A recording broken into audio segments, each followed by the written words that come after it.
La saison WNBA a enfin démarré. Bonjour à toutes et tous et bienvenue dans l'épisode 2 de W, votre podcast curieux sur la WNBA. Beaucoup de choses à discuter aujourd'hui, on a beaucoup de choses sur la table. On va essayer de faire court quand même parce que finalement ça n'est que le début de saison, ça n'est que le premier match de saison, donc il n'y a pas besoin non plus de rentrer dans des analyses sur un échantillon aussi faible. Mais on va revenir quand même parce qu'il s'est passé des trucs assez cool sur ces quelques matchs de début de saison. On a eu Atlanta qui a perdu face à Washington, face aux Mystics, avec notamment un très bon match de Jade Melbourne. Je suis tellement content. 11 points, 5 rebonds, il y a une petite passe dans les parages, je crois, et 2 steals. Super adresse à plus de 65%, donc c'est vraiment top. On a la victoire de Minnesota évidemment contre les Wings.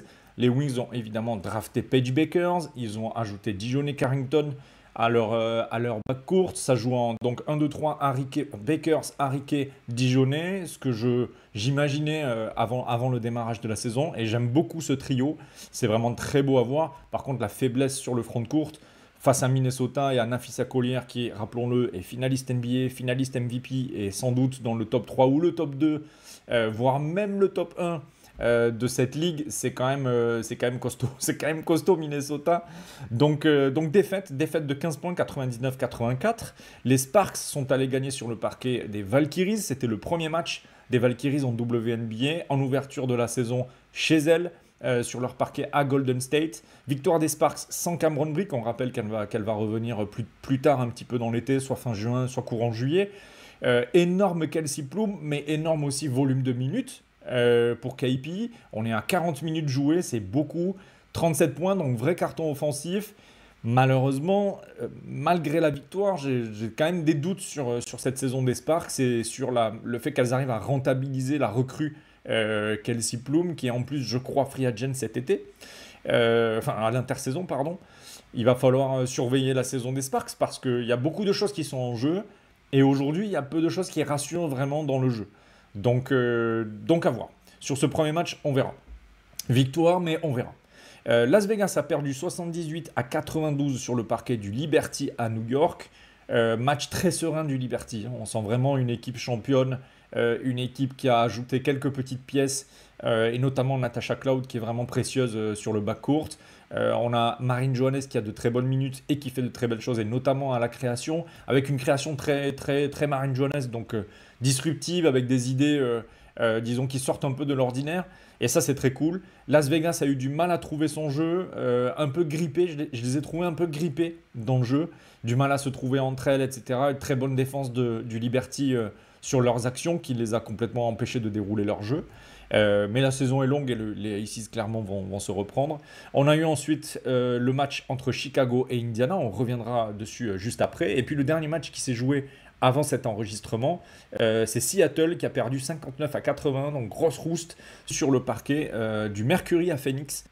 Mis à part l'axe Diggins, Gabby Williams qui m'a beaucoup plu en défense extérieure du côté du Storm.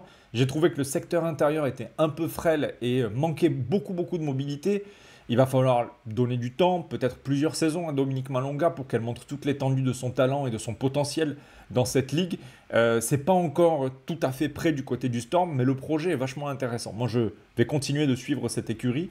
Et puis, on a le Mercury avec son front court, pour le coup, cette fois-ci, très intéressant, très mobile, capable de scorer, capable de défendre. Alyssa Thomas et Satou Sabali, ça fonctionne vraiment très très bien ensemble. Deux super joueuses, inarrêtables. Le front court, inarrêtable, vraiment, c'est infernal. C'est très beau à voir. Pour le coup, on a souvent des systèmes qui partent avec les 5 joueuses le long du U à 3 points. Et puis ensuite, ça déroule, ça drive. La capacité de drive et de finir après un spin move d'Alyssa Thomas est vraiment très très impressionnante.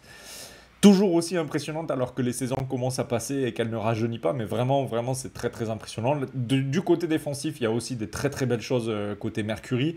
Il y a toujours cette petite faiblesse sur le backcourt. C'est vrai qu'il y a eu beaucoup de départs, notamment sur les ailes en petit et sur les postes 1-2.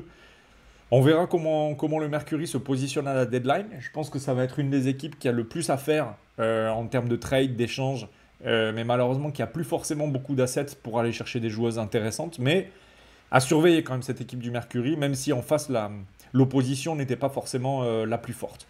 On va revenir sur le match de Chicago face à Indiana, tout simplement parce qu'il y a beaucoup de choses à dire en fait sur ce match. La première chose à dire, c'est une chose positive, et ça concerne le Fever. Le Fever a fait une intersaison que je trouve exemplaire. Tout n'est pas parfait, mais c'est exemplaire. Ils ont recruté des vétérans qui sont capables d'apporter et qui sont quasiment plug and play. Dewana Bonner, Sophie Cunningham, etc. C'est quasi plug and play. Donc c'est vraiment très impressionnant de voir maintenant un effectif qui l'an dernier était peut-être un peu fragile et qui là aujourd'hui s'est renforcé avec à la fois un impact défensif et de la variété dans la finition en attaque. Il y a vraiment tout un tas d'options pour finir les actions initiées par notamment Caitlin Clark. On y reviendra. Qui est c'est vraiment assez impressionnant, quoi. Il y a vraiment au moins 6 ou 7 joueuses qui sont capables de finir proprement les actions. Et je trouve que c'est une arme quand on a une dépositaire de jeu aussi clairvoyante et aussi en avance sur le tempo du match que Caitlin Clark. C'est vraiment très intéressant et très profitable pour le Fever. On a un fond de jeu déjà qui est présent, une pace relativement rapide, du mouvement de joueuse, les passes très bien senties de Caitlin évidemment. Et puis un secteur intérieur qui fonctionne bien. Moi, j'ai beaucoup aimé le match d'Alia Boston. J'ai beaucoup aimé ce qu'elle montre sur ses rôles, sur sa capacité à faire des passes aussi, son impact au rebond, son impact en attaque près du cercle. Il y a vraiment beaucoup de choses. Tout n'est pas parfait. On est sur une troisième année pour Boston. Mais le Fever, et c'est Ghislain que je salue de Swish Swish, qui me disait en message que, en fait, le Fever... C'est pas un hasard s'ils sont là aujourd'hui. Ils ont collectionné beaucoup de très bons tours dans les 3 ou 4 premiers pics des 3 ou 4 dernières drafts. Du coup, ça fait beaucoup de talent injecté dans cette équipe. On a évidemment Caitlin Clark qui est la figure de proue de cet amalgame et de cette agrégation de talent.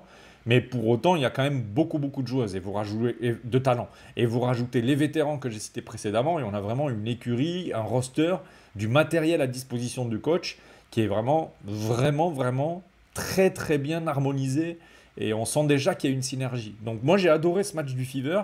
Je pense que le Fever va être une de mes équipes préférées cette saison.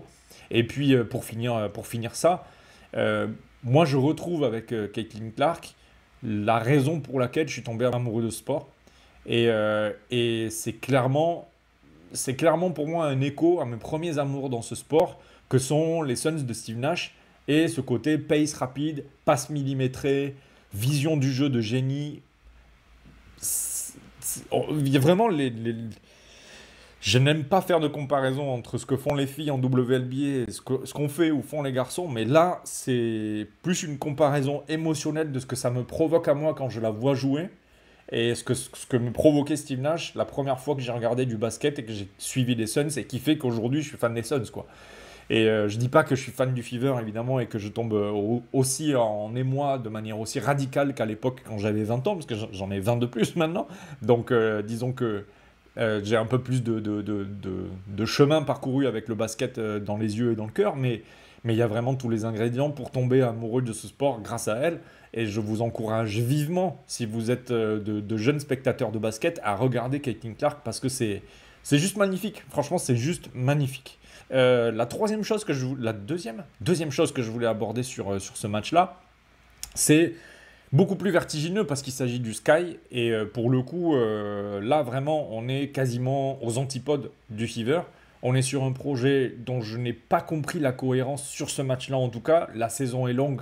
La saison est longue, c'est ce qu'on dit souvent quand c'est le premier match de la saison. La saison de WNBA n'est pas si longue que ça. Surtout que cette équipe, honnêtement, en l'état, je la vois clairement pas choper un spot de playoff ou alors vraiment derrière, il y a des tanks très lourds, vraiment très lourds. Mais le Sky, la pauvreté offensive et disons les inaptitudes tactiques défensives, on va dire ça comme ça, hein, parce que ça manque pas de talent ni de gabarit en défense. Mais il y a vraiment une pauvreté dans ce qui est proposé sur le coaching. Les rotations, moi je connais 30% des joueuses qui sont sur un terrain de WNBA aujourd'hui, c'est ma deuxième saison, donc je connais pas encore toutes les joueuses. Mais moi, qui connais que 30% des joueuses, être capable de me rendre compte que tes rotations sont pas bonnes, c'est compliqué. C'est compliqué, ça veut dire quand même beaucoup de choses de ce que tu fais avec ton matériel à dispo.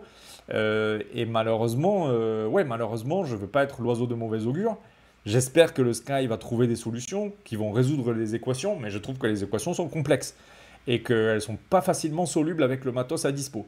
Malheureusement, le pire dans tout ça, c'est que je trouve que ça dessert Angel Reese et la façon dont on peut appréhender son talent.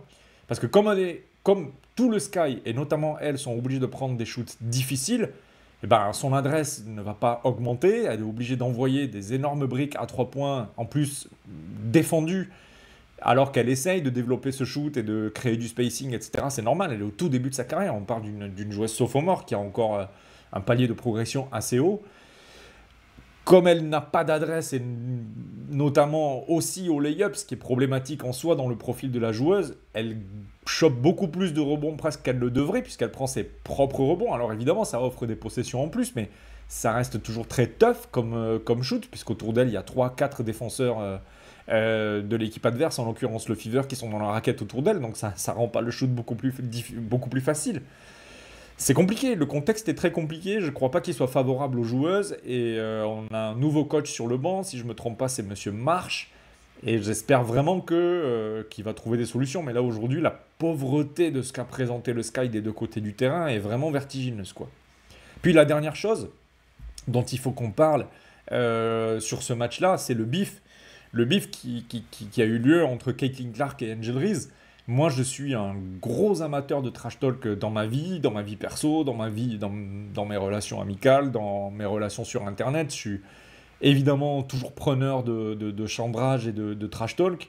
Je considère aussi que le niveau de ce trash talking augmente nécessairement quand on est dans un endroit compétitif comme un terrain de basket ou le sport en général, que ce soit au niveau amateur, à ma pauvre petite échelle, quand je vais jouer avec les gars du roster, avec les petits du roster, ou que ce soit dans un match de N3 en France, etc. Vous avez du trash talk, vous avez de la compétitivité, et vous avez cette animosité circonstancielle qui n'appartient qu'au terrain, et une fois que le match est fini, on retourne à nos vies, et c'est terminé, voire même on peut même avoir des relations amicales, des relations vraiment affectueuse avec les gens qu'on trash talk sur un terrain. Ça peut même faire partie de l'affection de trash talker. Moi, par exemple, je trash talk beaucoup et plus je trash talk, normalement, plus c'est bon signe. Et du coup, de voir à quel point le trash talk et l'animosité sportive qu'il y a eu sur le terrain entre Angel Reese et Caitlin Clark a été ensuite d'abord, surestimée, où on invente un vrai bif entre deux sportives, Caitlin Clark et Angel Reese, de la même génération, de la même classe de draft, parce que peut-être on a besoin d'inventer ce narratif sportif pour continuer à rendre le produit WNBA plus attractif. Bon, déjà, je trouve ça maladroit, je trouve ça inutile. Le bif sur le terrain, le vrai bif sportif, la compétitivité suffit. Ça suffit. Il suffit de montrer les images, d'expliquer que c'est ça, être agressif, c'est ça, la compétitivité, c'est ça, être ambitieux quand on est une jeune joueuse en WNBA et qu'on veut, grosso modo, on veut dominer la ligue, puisque c'est l'objectif de ces joueuses, hein. J'ai trouvé ça maladroit et malheureux, mais le pire dans tout ça, vraiment, ça m'a vraiment blasé, quoi. Blasé, et puis mis en colère aussi d'une certaine façon. C'est la récupération, voire même la perversion de quelque chose de pur, de purement sportif, qui n'a rien à voir avec les sentiments et les appréciations des joueuses les unes vis-à-vis des autres. La récupération et la transformation par des fans au narratif politique et au dessin EIN politique. Moi, je considère que toute chose est politique, je considère que le sport est éminemment politique, que la manière dont la ligue est gérée témoigne de politique, de la manière dont les joueuses se voient, dont elles luttent pour leurs droits, et notamment leur droit à partager les revenus de cette ligue. C'est évidemment des combats et des structurations qui témoignent de la politique que cette ligue est un objet politique, évidemment. Mais il y a une différence entre analyser ce qui est politique dans le sport, analyser ce qui est politique dans cette ligue, analyser ce qui est éventuellement politique dans les comportements d'une joueuse ou d'une autre, et notamment par exemple sur les bifs entre Natasha Cloud et Sophie Cunningham, évidemment qu'il y a peut-être une animosité ou en tout cas une séparation qui se fait sur la manière dont elles ont voté pour des candidats peut-être différents. Ça reste des suppositions, donc laissons à chacune le bénéfice du doute. Enfin, surtout à Sophie Cunningham, en vrai, parce que le problème, c'est de voter Trump. C'est pas, c'est pas de voter de l'autre côté, quand bien même Kamala Harris soit pas forcément une candidate perso. Mais bon, on se perd, on part du basket, on va y revenir, vous inquiétez pas. La politique, ça reste quelque chose d'important. Surtout, vous êtes sur ici un podcast qui ne va pas cacher son militantisme. Mais ici, dans l'affaire Caitlin Clark et Angel Reese, le problème, c'est de créer un narratif qui polarise Angel Reese d'un côté et qui polarise Caitlin Clark de l'autre, alors que l'une et l'autre n'ont rien demandé à personne. C'est ça le vrai problème. Parce que autant sur Natasha Cloud, Sophie Cunningham, peut-être que ce sont deux militantes. Natasha Cloud, en tout cas là, Sophie Cunningham, disons au minimum, est beaucoup plus timide sur ce sujet-là. Natasha Cloud est une militante, donc l'attaquer sur son militantisme, si vous n'êtes pas d'accord avec elle, fair enough. C'est de bonne guerre. Moi, je suis plutôt d'accord avec elle. C'est une joueuse qui, en plus, pour son engagement politique, a gagné une bonne partie de mon cœur, en plus de son style de jeu et de son caractère, j'allais dire, de sa personnalité. Moi, j'adore. Mais vouloir polariser deux jeunes joueuses qui sont sophomores, Caitlin Clark et Angel Reese, et les opposer en plus, parce que l'une est blanche et l'une est noire, dans une Amérique qui est fragilisée, fracturée, entre d'un côté des fascistes et de l'autre juste des gens normaux qui essaient de vivre une vie normale, ça c'est terrible.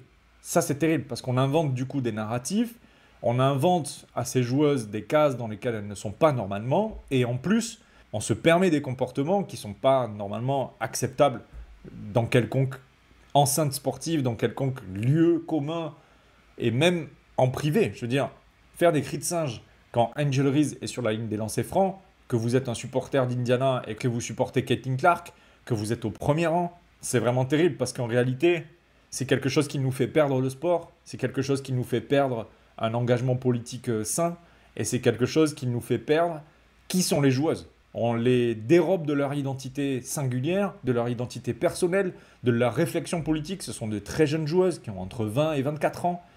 Peut-être que leur réflexion politique n'est pas tout à fait mûre encore. Ça prend du temps d'avoir une réflexion politique posée, de savoir exactement ce pourquoi on se bat. Et jamais Caitlin Clark n'a eu un seul mot qui pouvait laisser penser qu'elle était du côté du supporter qui imitait des cris de singe quand c'était Angel Reese sur la ligne des lancers francs. Et jamais Angel Reese n'a laissé transparaître quoi que ce soit d'anti-Caitlin Clark dans ses déclarations. Toutes les deux ont raccordé et rapproché et limité ce qui s'était passé sur le terrain au terrain. Ce qui finalement est la réaction la plus logique et la plus naturelle qui soit. On devrait en rester là. On devrait considérer que ce trash talk, il est bon parce qu'il reste sur le terrain et ne pas le récupérer à des fins politiques. C'est absolument inutile quand les deux joueuses ne se sont pas prononcées en faveur de l'un ou de l'autre des camps politiques qui séparent aujourd'hui l'Amérique. Clairement, moi, si une joueuse se prononçait en faveur de Trump, j'aurais beaucoup de mal à suivre son équipe, j'aurais beaucoup de mal à ce qu'elle soit dans une de mes équipes préférées, et j'aurais encore plus de mal à apprécier son jeu, à apprécier la personne et à la suivre. Clairement, mais ça me regarde, c'est mon militantisme. D'ailleurs, si vous êtes plutôt de ce côté de l'histoire, disons, ne vous abonnez pas à cette chaîne, évitez de me suivre et venez pas me parler. Ça sert à rien, je ne serai pas sympa avec vous. Si vous êtes de l'autre côté, on peut évidemment discuter et voir un peu comment on peut analyser les choses. On reviendra sans doute, on fera des épisodes sur notamment le CBA et les tractations qu'il y a entre le syndicat des joueuses et la WNBA sur la question des salaires. Mais voilà, vraiment, c'est ridicule, c'est nocif, c'est toxique. Et puis, ça témoigne de quelque chose qui se passe en ce moment aux États-Unis qui est très grave.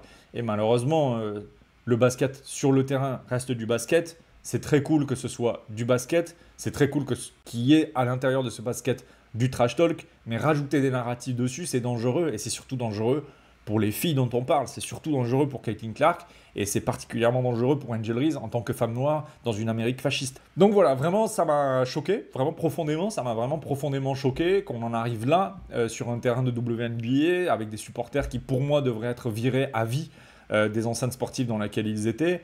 Et c'est regrettable, c'est regrettable. Vraiment, si vous participez à ce jeu-là, venez pas me parler, j'ai pas envie de discuter avec vous. Par contre, si vous êtes évidemment, comme moi, attristé et peiné que ça se passe comme ça, voire même ulcéré et en colère, hein, parce que ça a été ma première réaction, là, pour le coup, n'hésitez pas à venir en discuter. Je suis sûr qu'on aura une discussion passionnante, quoi. Voilà ce que j'avais à dire sur ces premiers matchs. Désolé sur ce petit tunnel politique, mais parfois je pense qu'il faut remettre un peu les pendules à l'heure. En plus, c'est l'épisode 2 de ce podcast. Ça vous permet de voir à peu près où vous êtes, dans quelle maison vous êtes, de quel côté de l'histoire on se trouve et à qui vous allez vous adresser quand vous allez commenter cette vidéo ou quand vous allez venir me parler sur Twitter. Je vous souhaite une excellente fin de journée. On se retrouve bientôt pour l'épisode 3. Ciao!